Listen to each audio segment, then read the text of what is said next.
दोस्तों 2-3 साल पहले ऋषभ पंत का एक एक्सीडेंट हुआ था जिसमें वो बहुत ही भयंकर एक्सीडेंट का शिकार हो गए थे और बड़ी मुश्किल से जान बची थी। तब जब उसका जब एक्सीडेंट हुआ था तब अगर वो ये कहता कि जो उसको निकालने वाला है पहले उसका धर्म पूछता, तो फिर कहता कि अगर फलां फलां के धर्म हो तो मत निकालना, अगर उस धर्म के हो तो निकाल लेना। अगर ये चीज़ कहता तो ऋषभ पंत शायद और भी इसके गंभीर परिणाम होते, लेकिन मैंने इसका उदाहरण इसलिए दिया क्योंकि ऋषभ पंत को सब जानते हैं।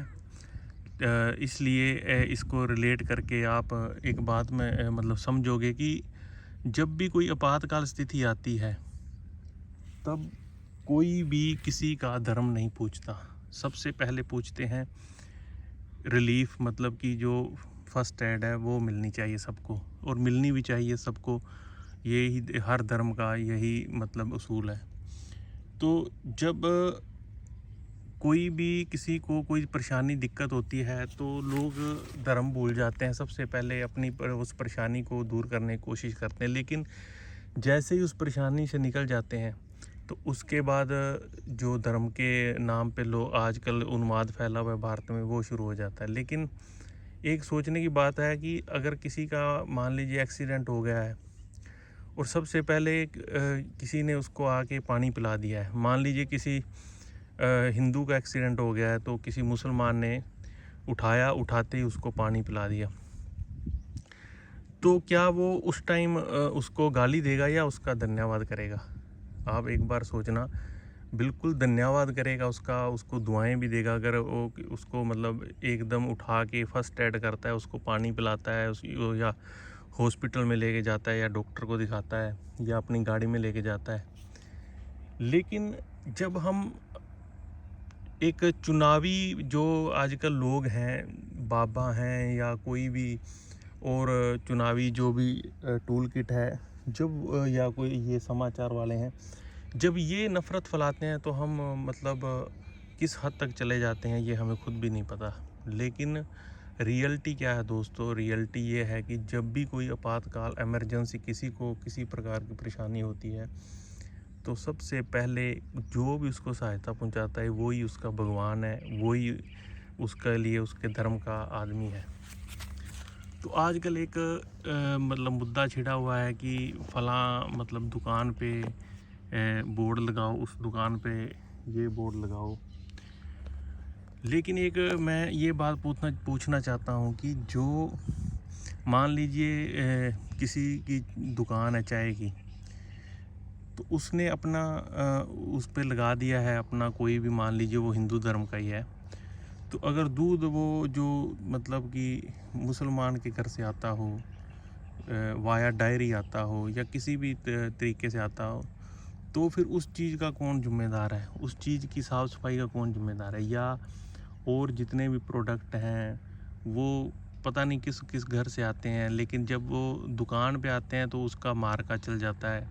लेकिन पीछे 10 धर्मों के लोगों ने हर एक चीज़, दूध भी डाला होता है, अलग अलग चीज़ डालते हैं। तो वो जाके जब वो दुकानदार का कोई भी हो, वो किसी भी धर्म का हो, तो कहने का मतलब है कि सबसे जो बड़ा धर्म है वो है मानवता का धर्म। अगर किसी के जो श्रद्धा से लोग जाते हैं कावड़ लेने, और जो दूसरे धर्मों के लोग हैं उनको भी बड़ी श्रद्धा से उसका सम्मान करना चाहिए। उसको उनका जो भी पावन जो उनका मतलब चलता है अपना महीना, या वो कोई भी परहेज उसे मतलब मांस मछली वगैरह से रखते हैं, तो उसको सबको उसका सम्मान करना चाहिए और कोशिश करनी चाहिए। और मेरे ख्याल से 99% लोग करते भी हैं, ऐसी बात नहीं है। लेकिन एक मुद्दा जो है, जो मुद्दा बनता है तो वो फिर बड़ा धार्मिक उन्माद पैदा करता है। तो ये एक दोस्तों मतलब कि क्यों आज से कई साल पहले हमने जब देखते थे, 20-25 साल पहले लोग बड़े मतलब प्यार सत्कार से जाते थे, कावड़ी जब आते थे तो लोग उनको मतलब जयकारे लगाते जाते थे, और लोग भी लगाते थे, वो कुछ किसी भी धर्म का, और बड़ी मतलब कि उसका सम्मान करते थे। लेकिन आज ये जो राजनीतिक नेता लोग हैं, ये कोई भी धर्म आता है, जब ये टीवी चैनल वाले हैं, ये मान लीजिए होली है तो ये प्रवक्ता बिठा लेंगे मुसलमान साथ में, 4 हिंदू बाबा और 4 मुसलमान। इनसे एक बात आप पूछना या सोच के देखना कि त्यौहार हिंदुओं का आपने मुसलमानों को क्यों बुलाया है, आपने उन बाबाओं को क्यों बुलाया है? क्योंकि ये सारे टीवी जो है ये सारा पेड है, इस पे सभी पैसे लेके आते हैं और सभी अपने अपने विचार इनके पेड होते हैं। ये टूल किट होती है कि लोगों को कैसे भड़काया जाए। क्योंकि पीछे एक जो मेजर था, उसका नाम नहीं मेरे को याद आ रहा था, जब पाकिस्तान और भारत का युद्ध हो रहा था तो डिबेट का एक जो मतलब कि सीन वीडियो था, उसमें वो कह रहा था कि मैं बड़ी पूरी कोशिश कर रहा हूँ कि इसको बड़ा इंटरेस्टिंग बनाऊँ, मतलब वैसे इंटरेस्टिंग बनाऊं, क्योंकि उसको ये जब टीआरपी का सारा खेल है, अगर आप उस पर पूरा जोर से, उनके मन में कोई देशभक्ति नहीं है दोस्तों। अगर आपके मन में ये हो कि उनके मन में देशभक्ति है और वो रिटायर्ड कर्नल जनरल बैठे होंगे, कोई एक दो तो ठीक है होंगे, लेकिन मोस्टली क्या है, ये सारा एक टूल किट है, सारे इस चैनलों का हिस्सा हैं। और वैसे ही जो लोग धर्म के नाम पे आजकल आपको टेलीविज़न में बैठ के 20-30 लोग पूरा माहौल ख़राब करना चाहते हैं। और पता भी है सबको पता है कि सब एक दूसरे के धर्म का बड़ा सम्मान करते हैं और एकता है लोगों में, सालों साल से आ रही है। सबको सबके धर्मों का सम्मान, सबके जो भी उनके रीति रिवाज हैं उनका सम्मान है। लेकिन ये कुछ लोग मतलब कोशिश करते हैं कि लोगों में एकता ना रहे, तो उसके बाद वो होता क्या है कि कहीं हिंसा हो गई, 5-10, मतलब कि आए साल कुछ ना कुछ लोगों को मतलब इसका शिकार होना पड़ता है।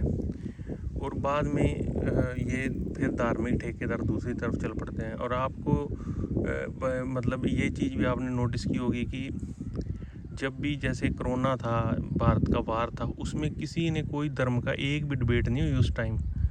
ये एक सोचने की बात है कि अगर इतना ज़रूरी चीज़ हो तो उस पर डिबेट हो। अब कोरोना में जब सेकंड जो आया था फेज़ उसका, तो उसमें लोगों को ऑक्सीजन नहीं थी मिल रही, तो क्या लोग क्या कहेंगे, मतलब कि जब जाके कि अगर किसी मुसलमान ने ये ऑक्सीजन दी है या हिंदू ने दी है तो वो मुसलमान नहीं लेगा, या मुसलमान ने दिया तो हिंदू नहीं लेगा, मतलब उस टाइम कोई नहीं पूछता। और जो एमरजेंसी में जिन्होंने देखा है वो तो मतलब बिल्कुल इस चीज़ को उन्होंने बड़ी करीब से देख लिया है कि जिसने सहायता की वही मानवता है। अगर उस टाइम को अगर कोई डॉक्टर के पास एमरजेंसी जाता है तो कोई ये थोड़ी पूछता है कि ये हिंदू डॉक्टर है, मुसलमान डॉक्टर है, या सिख है, या ईसाई है। उस टाइम तो हम क्या कहते हैं कि हमें जो भी है मेडिकल ट्रीटमेंट या इमरजेंसी सहायता मिलनी चाहिए। तो उसके बाद के कि अगर रियलिटी में इन मुद्दों का कोई सरोकार नहीं है, अगर रियलिटी में जब धरातल पर इन मुद्दों का कोई सरोकार नहीं है, तो फिर हमें इनका एक न्यूज़ चैनलों का एक बहिष्कार करना चाहिए, या हमें कोई जो रिलेटेड पर्सन है जो, या ये जजेस हैं, इनको इन पे बैन लगाना चाहिए कि कोई भी धार्मिक डिबेट नहीं होनी चाहिए किसी प्रकार की, क्योंकि सब पेड हैं। अब 4 मुसलमान बाबा बिठा दिए और 4 हिंदू बाबा बिठा दिए, वो तो पैसे लेके आए हैं, वो तो उनका काम है चैनल के हिसाब से टीआरपी क्रिएट करना, तो वो सारा स्क्रिप्ट होता है। तो उसको वो स्क्रिप्ट पे जाते हैं, लोग भड़कते हैं, ये देखते हैं। देखो अगर एक बाबा, अब पीछे अब्बू आज़मी ने एक उदाहरण मतलब दे रहा हूँ मैं, जब उसने कहा था कि वो जो क्या नाम लेते हैं उसका, मुसलमान नेता था जो औरंगज़ेब, उसकी ये वो, उसको लेकर इतने दंगे हुए, इतने मतलब कि 20 दिन डिबेट चली। हो सकता है उसने बीजेपी ने या किसी ने उसको पैसे दिए हों भी बोल मुद्दे को भड़का। तो ये दोस्तों, ये समझ, आप एक चीज़ बात समझ लेना, ये सारा जो भी मीडिया है ये सारा बिका हुआ है, ये टीआरपी है। जितने वहाँ पर डिबेट आते हैं ये सब माहौल बनाते हैं, ये सब पैसे लेके आते हैं, इसलिए इनके चक्कर में मत पड़ना, अपना भाईचारा ख़राब मत करना। जो बुरा कर रहा है उसका बहिष्कार करो, अच्छा जो कर रहा है उसका साथ दो, और सबको मिलजुल कर रहना चाहिए। जो भी आप सोचते हैं इस बारे में आप कमेंट करके ज़रूर बताना। नमस्कार दोस्तों।